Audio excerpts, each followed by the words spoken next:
You're listening to the Dennis Prager Show. I have Carly Fiorina, candidate Republican for the Republican nomination for Senator, California. And I will say with her on the line what I said with her off the line, that it is very rare.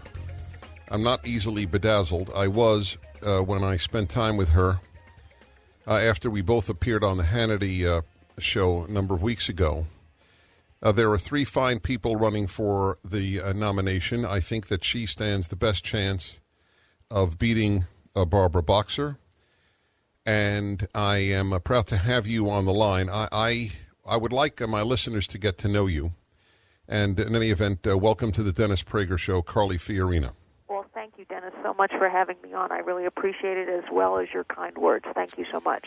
You're very welcome. I'd like people to know, because this is what matters now. What matters right now, and then I want to tell you some of the suspicions that a lot of people have in the Republican Party, because we've been burned, for example, most recently by Arnold Schwarzenegger, and people coming from outside of politics into California or other state politics on the gubernatorial or senatorial level, who don't have a track record, as it were, but have been either in business or in Hollywood, are a worry to Republicans. So why don't you assuage that worry?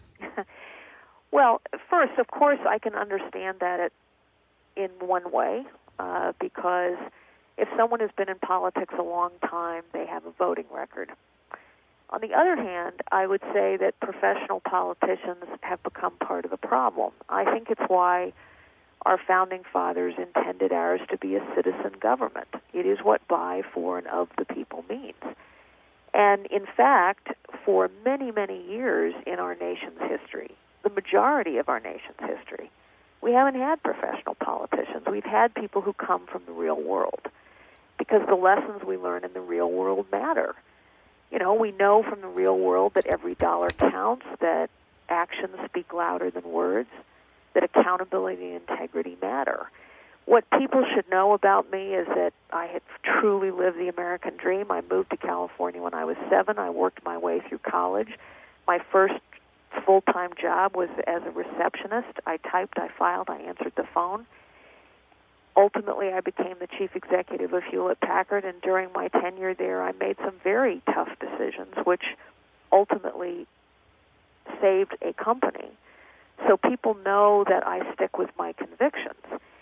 People should also know that I have received the endorsement of some organizations that I think speak to who I am. National Right to Life, the California Pro-Life Council, the Susan B. Anthony list. I'm a real conservative. People assume that a professional businesswoman must be pro-choice, but in fact I am proudly pro-life. I believe marriage is between a man and a woman, and I believe now we are at a pivotal point in our nation's history where if we do not take this government back and make it listen and make it work, we're going to have a situation in our country that mirrors the situation we have in California. And sadly, California and L.A. look an awful lot like Greece to me. A government that's too big, more than we can afford, taxes that are too high, and an entitlement point of view that is just ruining our future.